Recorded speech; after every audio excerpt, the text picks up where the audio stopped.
என்ன வாசிக்கிறோம் அப்படிங்கிறத என்னாகமத்தின் புஸ்தகம் 27வது அதிகாரம். அந்த என்னாகமத்தின் புஸ்தகம் 27ஆம் அதிகாரத்தில் நாம் ஒரு நபரை குறித்து படிக்கிறோம். அந்த நபர் பேர் என்ன பேர்னா செலூபியாத் என்று பெயர். அந்த செலூபியாத் அந்த மனுஷருக்கு மொத்தம் 5 பொம்பளை பிள்ளைங்க. அவருக்கு ஆம்பளை பிள்ளைகளே இல்லை. நிறைய குடும்பங்களில் ஆம்பளை பிள்ளைங்களை பெற்றவங்கெல்லாம் பாக்கியசாலிகள், பெண் பிள்ளைகள் பெற்றவர்களெல்லாம் பாக்கியசாலிகள் அப்படின்னு நீ சொன்னீங்கன்னா அது பாக்கியம்தான். ஏன்னா பிள்ளைகள் கர்த்தரால் வரும் சுதந்திரம்.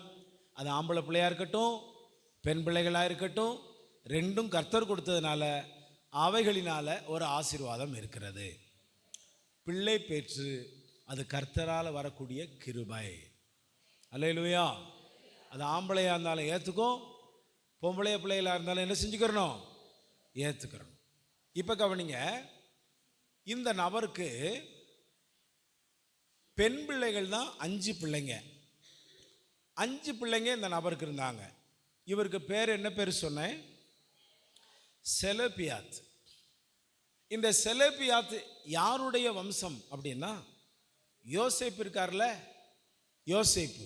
யோசேப்பினுடைய மகன் மனாசே, அவருடைய வம்சத்தில் ஒரு 6வது தலைமுறையாய் வந்தவர் தான் இவர்.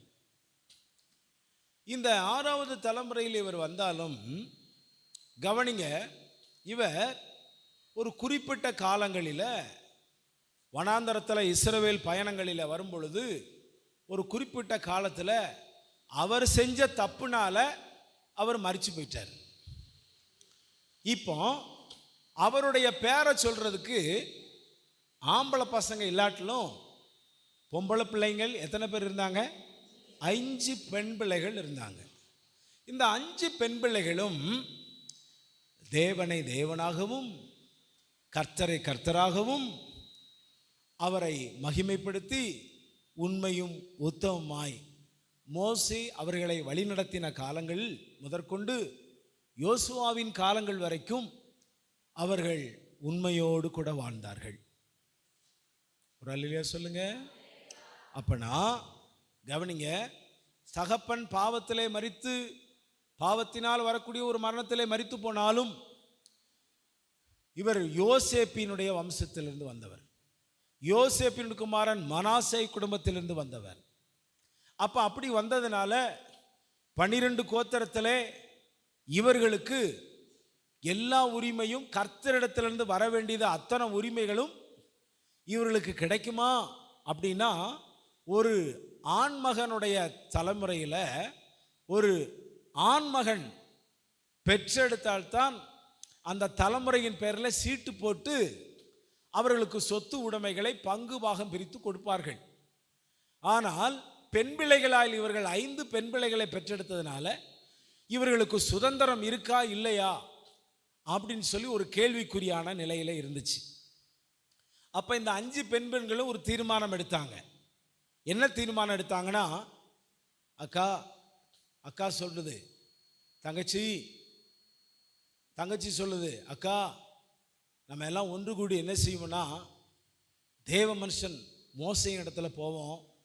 அவர்கிட்ட போய் நம்ம என்ன செய்கிறோம், கானான் தேசத்தில் கடவுளால் வரக்கூடிய நமக்கு கிடைக்கக்கூடிய பங்கை ஆண்டவர்கிட்ட கேட்குறதுக்கு மோசே அவர்கிட்ட போய் சொல்லுவோம். ஊழியக்காரர்கிட்ட அவர் என்ன சொல்லுவார், ஆண்டவர்கிட்ட பேசி நமக்கு பதில் கிடைக்கும்படி நம்ம போய் சொல்லுவோம் அப்படின்னு போய் என்ன செய்கிறாங்க, மோசே ஊழியக்காரன்ட்ட போய் சொல்கிறாங்க.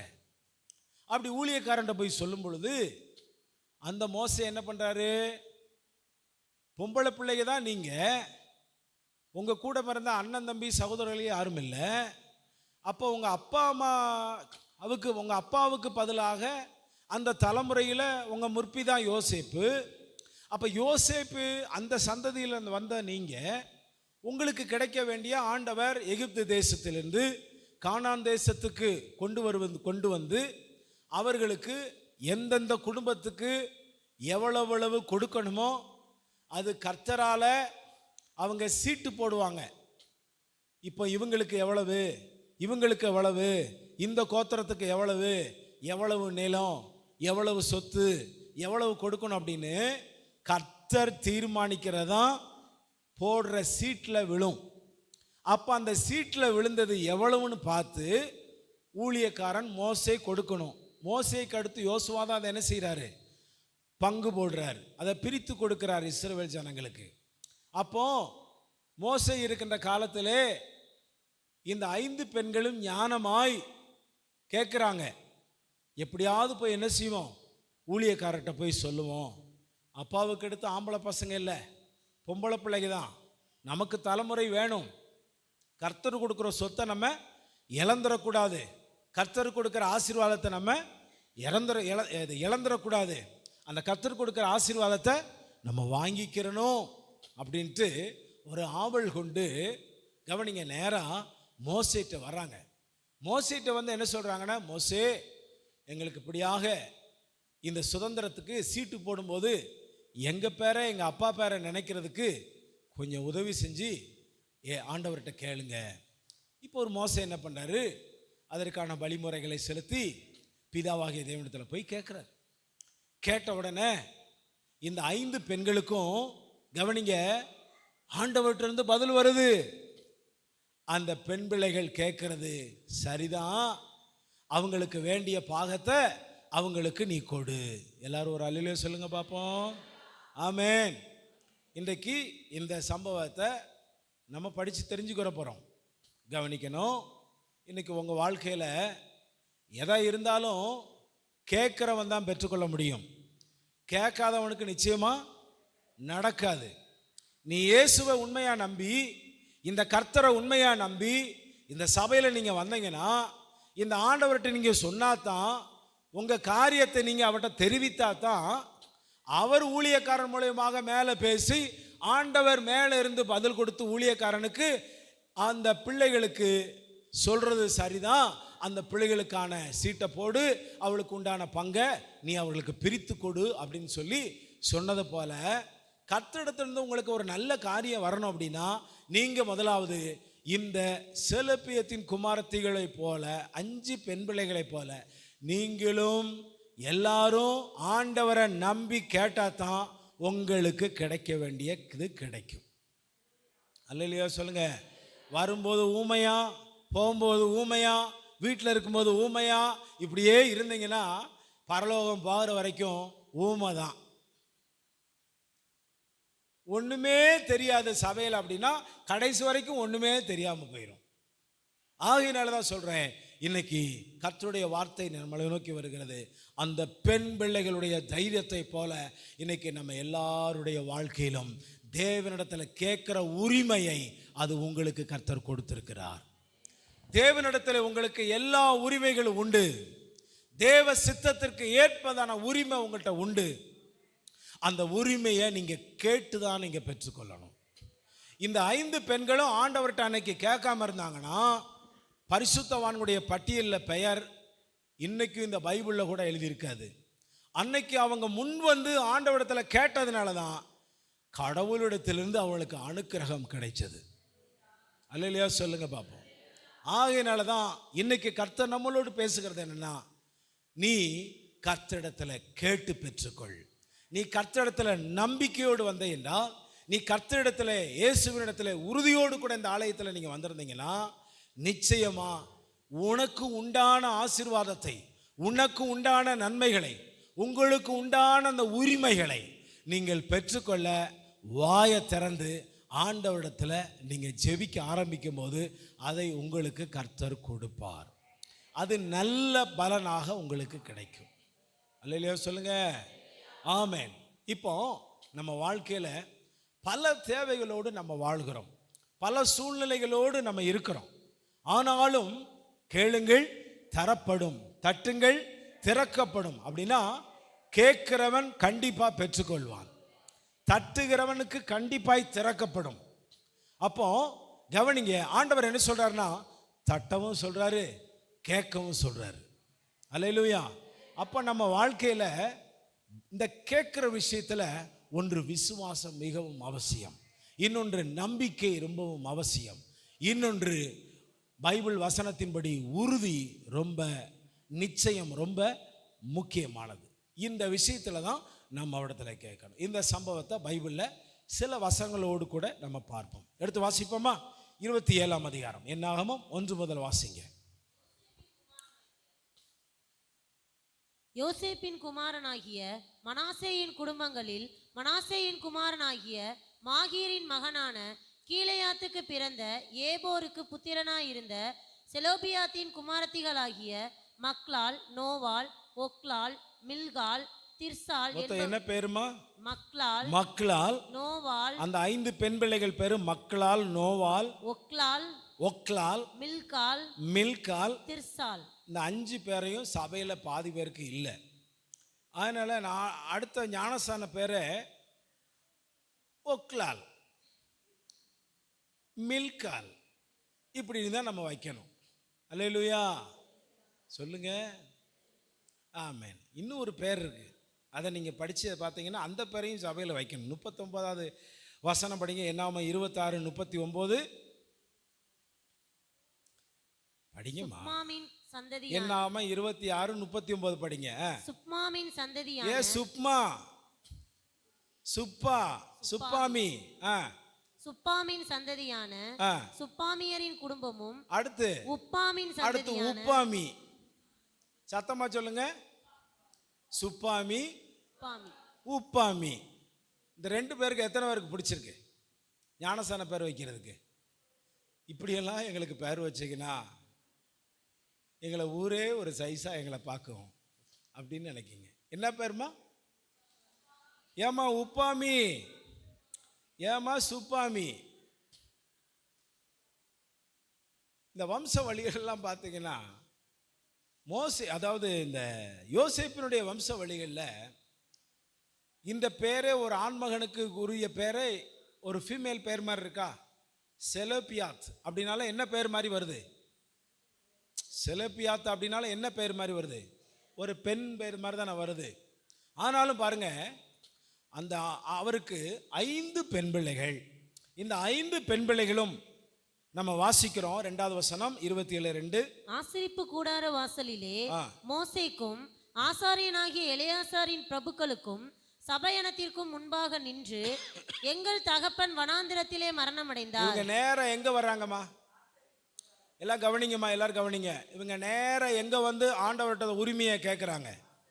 ஆசரிப்பு கூடாரம். இந்த ஆசரிப்பு கூடாரம் என்பது இஸ்ரவேல் ஜனங்கள் பாளையத்திலே சூழ்ந்திருக்கும் பொழுது அவர்களை ஒழுக்க நிலையிலே அவர்களை மோசே அமைத்திருந்த பொழுதும் கூட அவர்கள் முறைப்படி அவங்க தேவை அவங்களுடைய எல்லாவற்றுக்கும் எங்கே தான் வரணும்னா கர்த்தருடைய சமூகத்துக்கு வந்து ஆண்டவருடைய கோயிலுக்கு முன்னாடி வந்தால் தான் எல்லாமே நடக்கும்.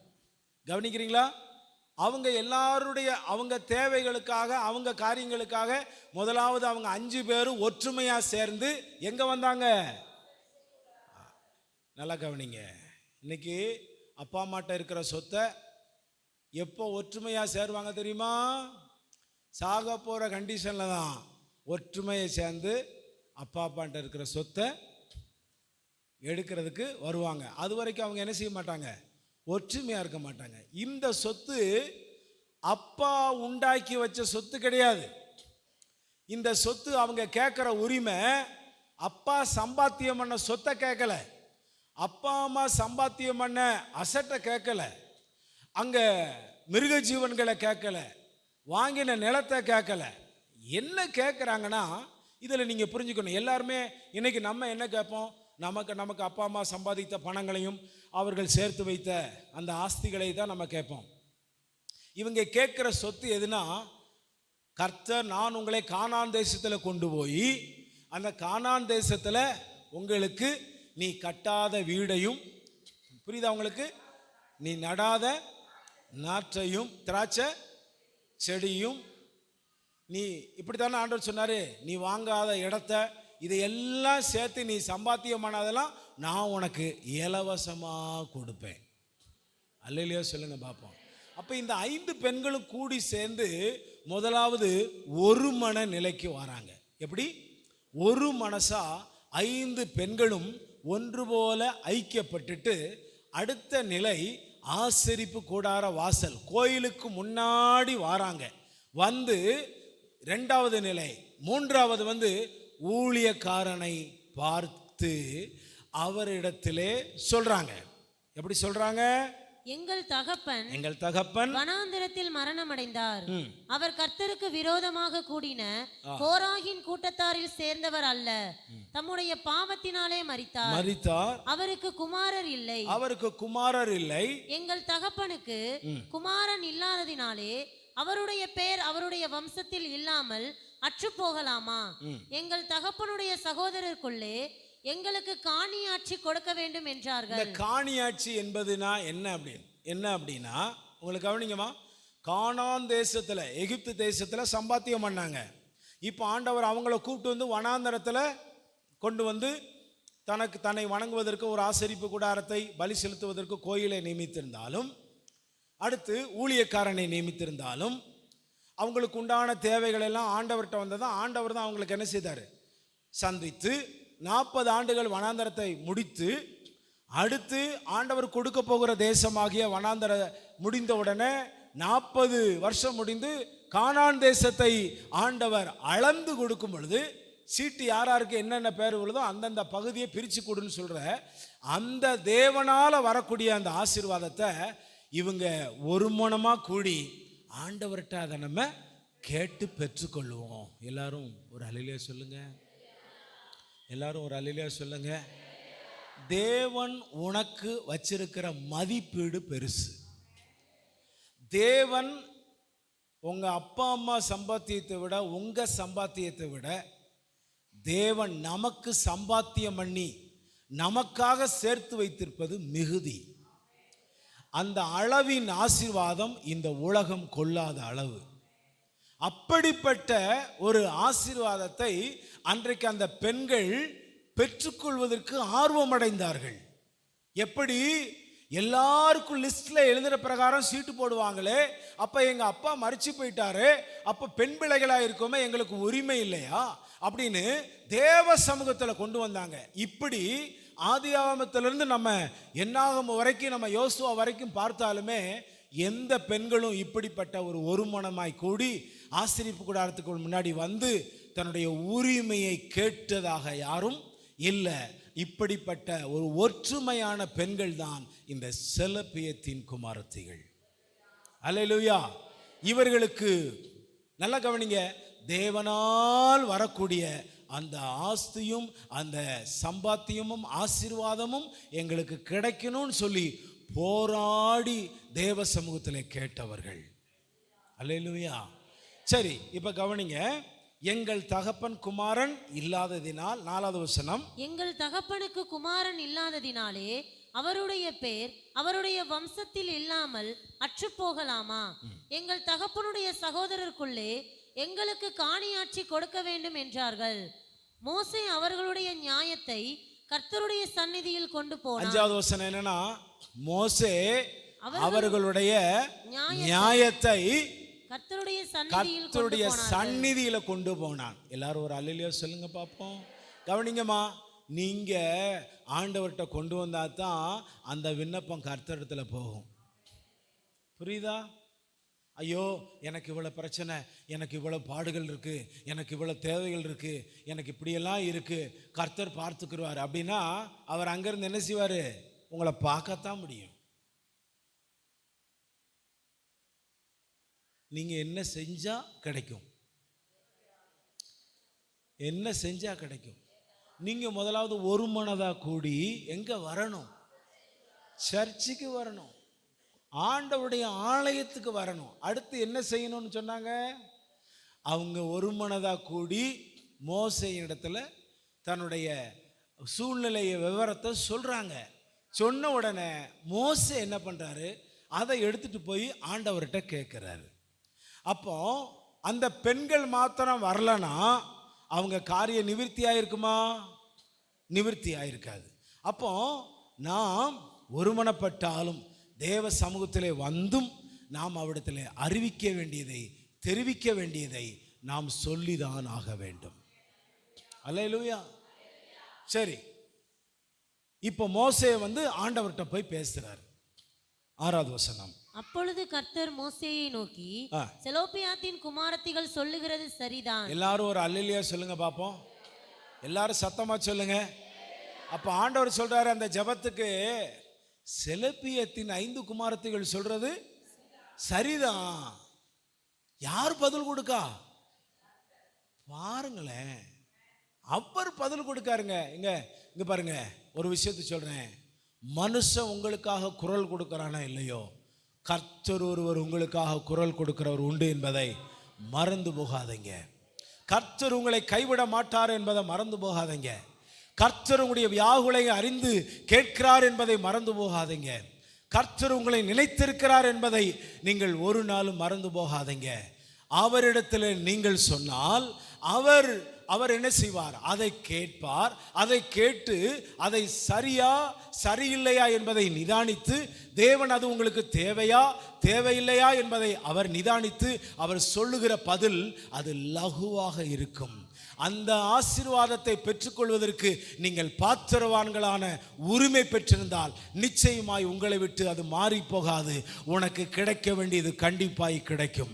உனக்கு நீ அடைய வேண்டியதை கர்த்தர் நீ அடைவாய்.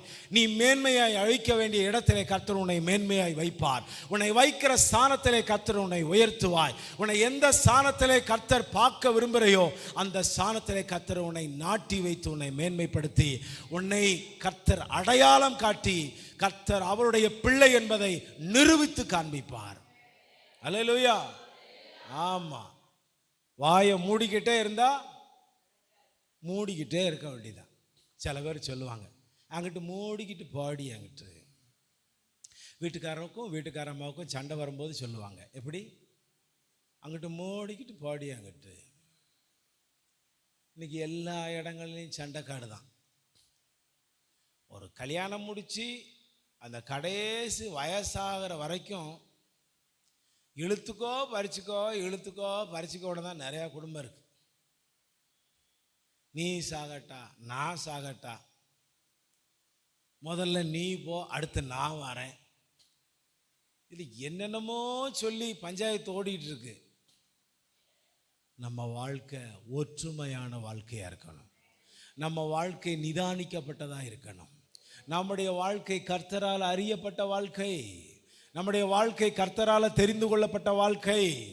நம்முடைய வாழ்க்கையினுடைய ஓட்டத்தினுடைய முடிவு ஒரு நிச்சயமான ஓட்டம், ஒரு நிச்சயமான நம்பிக்கையுடைய ஓட்டமாக இருக்கிறபடினால இந்த ஓட்டத்தில் ஒரு வெறுப்பு கசப்புகள் இல்லாத ஒரு வாழ்க்கையாக வாழணும். இந்த 5 பெண்களும் ஒரு மனமாக கூடி மோசேட்ட இந்த காரியத்தை சொன்ன உடனே, அப்பா எத்தனை வருஷமா அடக்கி வச்சுட்டு வனாந்தரத்தில் வந்திருப்பாங்க. எப்படியாவது எங்க உரிமையை ஆண்டவர்கிட்ட கேட்கணும், அதை எப்படியாவது நம்ம பெற்றுக்கொள்ளணும் அப்படின்னு 5 பெண் பிள்ளைகளும் ஒற்றுமையா இருந்தாங்க. இந்த சபையில் ஒற்றுமை ரொம்ப அவசியம். உங்க குடும்பங்களில் ஒற்றுமை ரொம்ப அவசியம். புருஷன் மனைவிக்குள்ள அந்த ஒற்றுமை ரொம்ப அவசியம். பெற்றோர்கள் பிள்ளைகளுக்குள்ள அந்த ஐக்கியம் ரொம்ப முக்கியம். உங்க ஊழியக்காரனோடு, சபையோடு, தேவனோடு இருக்கிற அந்த ஐக்கியம் ரொம்ப முக்கியம். ஏன்? கர்த்தர் நம்முடைய வார்த்தைகளை கேட்கிறவர், நமக்காக நியாய தீர்ப்பு செய்கிறவர், நமக்காக இறங்குகிறவர். அப்போ கர்த்தரிடத்துல சொன்னா கிடைக்கும். நாங்க அதே மாதிரி ஒரு பெரிய லக் கிடைச்சிருச்சு. அடுத்து என்ன படிக்கணும்? அவர்களுக்கு அவர்கள் தகப்பனுடைய சகோதரருக்குள்ளே சுதந்திரம் கொடுக்க வேண்டும். அவர்கள் தகப்பன் பின்வைத்த சுதந்திரத்தை அவர்களுக்கு கிடைக்கும்படி செய்வாயாக. வாசிங்க. மேலும் இவங்க கேட்டதுனால ஒரு 4 காரியத்தை ஆண்டவர் எக்ஸ்ட்ரா சொல்றார். அந்த கோத்திரத்திற்கு எல்லாவற்றுக்கும் எக்ஸ்ட்ரா செய்யறார். என்ன சொல்றார்? மேலும் என்னன்னது? மேலும் நீ இஸ்ரவேல் புத்திரரை நோக்கி, ஒருவன் குமாரன் இல்லாமல் மரித்தால் அவனுக்குரிய சுதந்திரத்தை அவன் குமாரத்திற்கு கொடுக்க வேண்டும். ஐயா, அப்பா அவருக்கு அடுத்து ஒரு பையன், ஆம்பளை பையன் இல்லைன்னா அந்த ஆம்பளை பையனுடைய உரிமை எல்லாம் அந்த பெண் பிள்ளைக்கு கொடுத்துடணும். அல்லேலூயா சொல்லுங்க. அடுத்து 9வது வசனம். அவனுக்கு குமாரத்தியும் இல்லாதிருந்தால் அவனுக்கு குமாரத்தியும் இல்லாதிருந்தால் அவனுக்குரிய சுதந்திரத்தை ஆ. அவன் சகோதரருக்கு கொடுக்க அப்ப வேண்டும். யாருக்கு போயிடணும்? அப்பாவுடைய சகோதரனுக்கு, சித்தப்பாவுக்கு, யாருக்கோ போயிடணும். அடுத்து அவனுக்கு சகோதரரும் இல்லாதிருந்தால் ஆ. அவனுக்குரிய சுதந்திரத்தை ஆ. அவன் தகப்பனுடைய சகோதரருக்கு கொடுக்க அவருடைய வேண்டும். தகப்பனுடைய சகோதரனுக்கும் போயிடணும். அவன் தகப்பனுக்கு சகோதரர் இல்லாதிருந்தால் ஆ. அவனுக்குரிய சுதந்திரத்தை ஆ. அவன் வம்சத்திலே அவனுக்கு கிட்டின ஆ. உறவின் முறையானுக்கு சுதந்திரமாக கொடுக்க வேண்டும். ஆ. இது கர்த்தர் மோசேக்கு கட்டளையிட்டபடியே இஸ்ரவேல் புத்திரருக்கு நியாய விதி பிரமாணமாய் இருக்க கடவது. எல்லாரும் ஒரு அல்லேலூயா சொல்லுங்க. எந்த பிரமாணத்தை இவங்க கேட்டாங்கன்னா நியாய விதி பிரமாணம். எல்லாரும் சொல்லுங்க. எல்லாரும் சொல்லுங்கம்மா, என்ன பிரமாணம்? ஐயா, உன் வாழ்க்கையில ஒரு காரியத்துல நியாயம் கிடைக்கணுமா? யார்கிட்ட வந்து கேட்கணும்? உங்க விஷயத்துல நியாயம் கிடைக்கணுமா? நியாய விதி பிரமாணமாகிய கர்த்தரிடத்துல வந்து கேளுங்க. அவர் உங்களுக்கு வேண்டிய நியாயத்தை செய்து கொடுப்பார். அது வியாதியாக இருந்தாலும், சொத்து பிரச்சனையாக இருந்தாலும், எந்த விதமான சுகநலன் பிரச்சனையாக இருந்தாலும், எந்த காரியமாக இருந்தாலும் கர்த்தரால முடியும். அவர் செய்து கொடுப்பார்.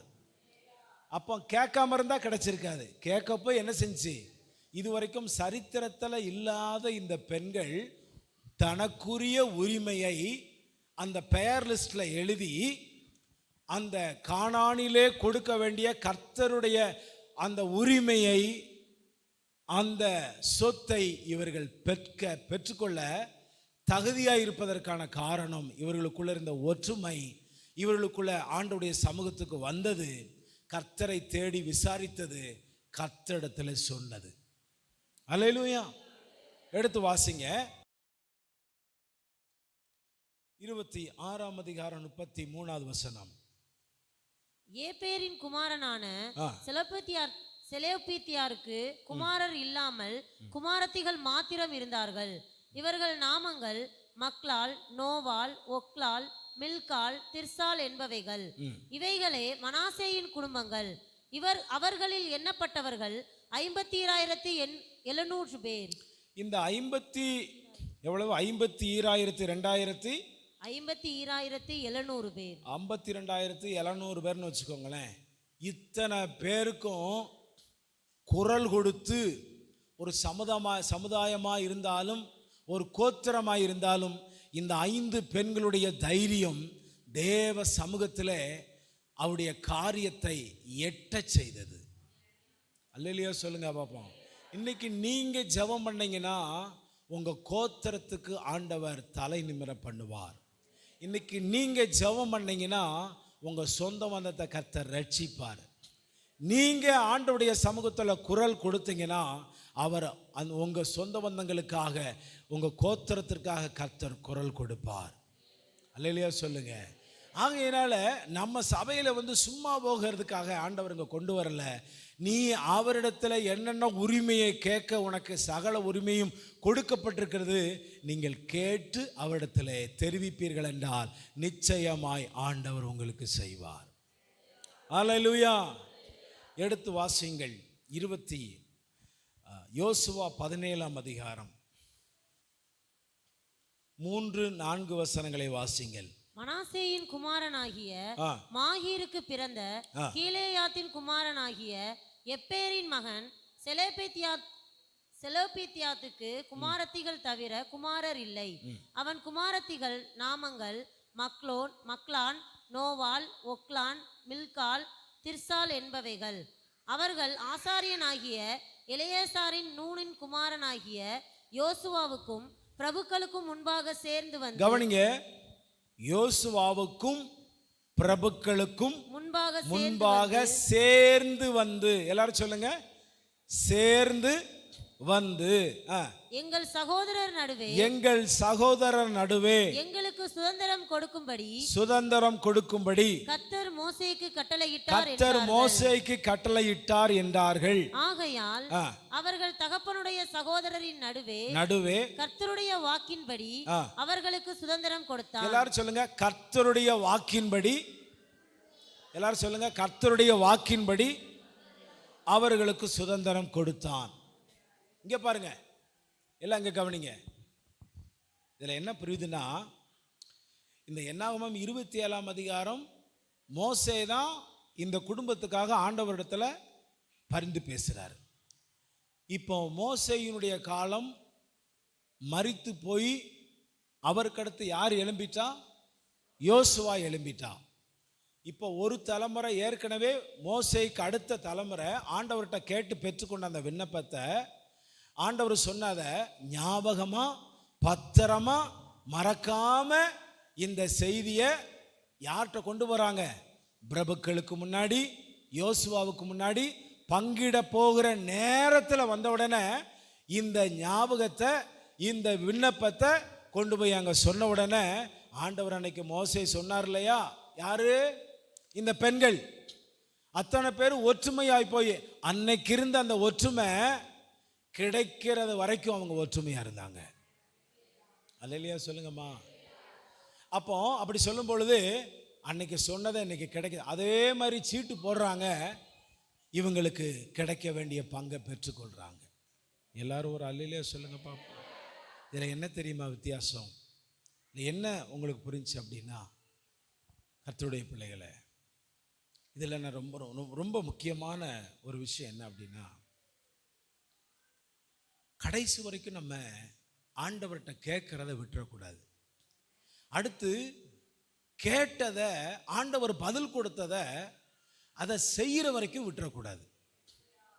புரிஞ்சா? எத்தனை பேருக்கு புரிஞ்சு? இந்த பெண் பிள்ளைகள் அனைவரும் வனாந்தரத்தில் கேட்குறாங்க, ஆண்டவருக்கு எங்களுக்கு உரிய உரிமையை எங்களுக்கு கொடுக்கணும். இப்போ அந்த கேட்டவர் ஊழியக்காரர் என்ன செஞ்சிட்டாரு? மறிச்சு போயிட்டாரு. அடுத்த தலைமுறை ஊழியம் எழும்புது. அப்போ அந்த பங்கு பாகம் பிரிக்கிற நேரத்தில் இந்த பெண்கள் அது வரைக்கும் ஒற்றுமையாக இருந்து ஆண்டவர்கிட்ட இருந்து அதை ஞாபகப்படுத்துகிறாங்க.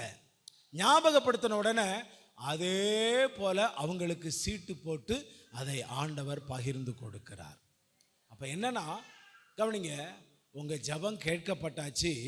அடுத்து உங்களுக்கு ஆண்டவர் தர்றேன்னு உரிமை சொல்லிட்டாரு.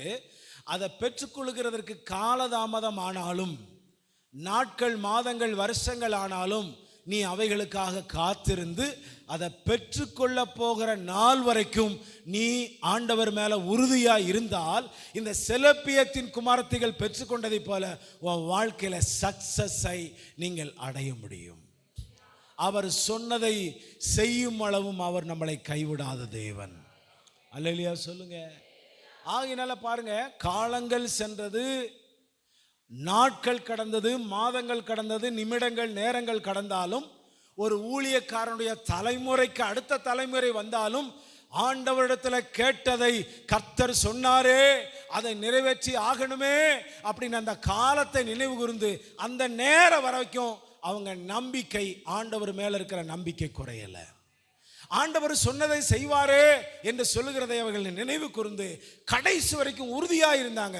ஆகையினால அவங்க பேர்ல சீட்டு போடும்போது, யோசுவா சீட்டு போடும்போது, அவங்களுக்கு எந்தெந்த நிலத்தை நீ கொடுத்துருன்னு சொல்லத அப்படியே செழிப்பான நிலத்தை கொடுத்தார்கள். ஆமென். இன்னைக்கு ஒன்று மாத்திரம் உங்களுக்கு சொல்கிறேன், இந்த பூமியில இருக்கிற வரைக்கும் இந்த சரீரத்தில் நிறைய பேருக்கு விடுதலை தேவைப்படுது.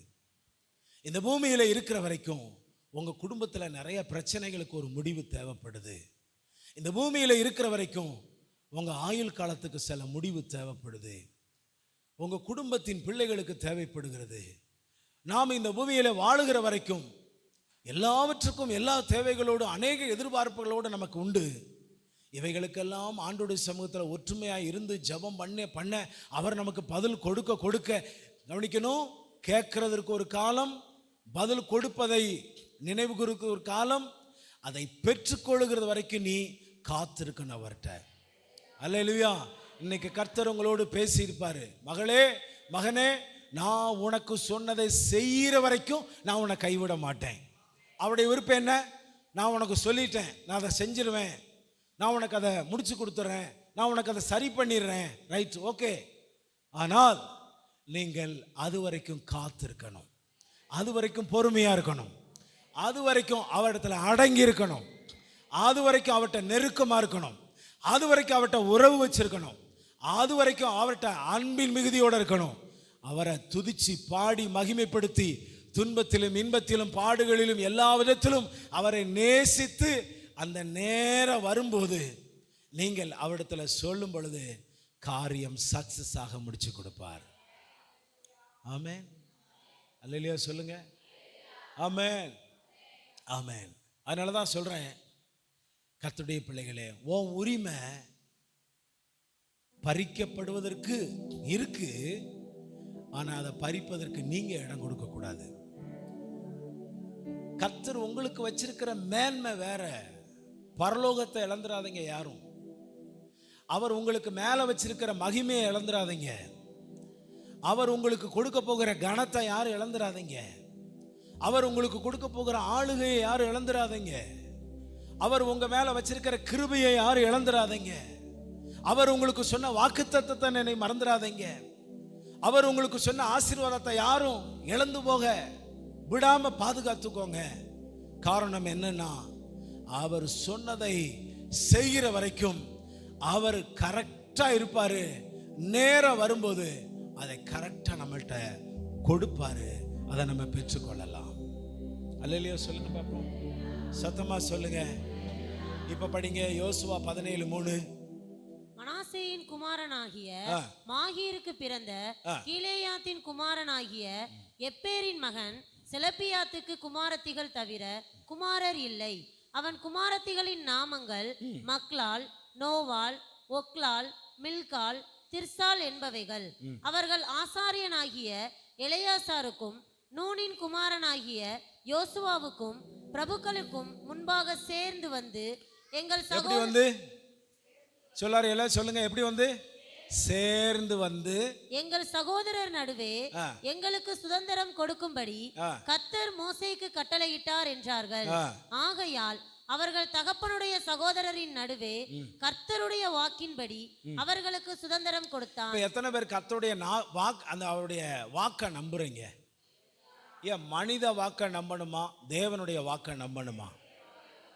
ஐயா, உங்களோட நெருங்கி இருக்கிறவருடைய வாக்கெல்லாம் பொய். உங்களுக்கு மறுமொழி கொடுக்கிறவருடைய நாவோ மறுமொழியோ பொய்.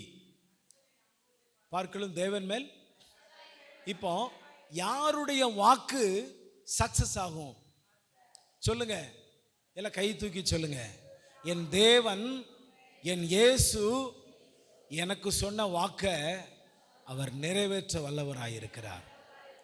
எனக்கு சொன்ன வார்த்தையை அவர் நிறைவேற்றுவார். அதை நான் நம்புகிறேன்.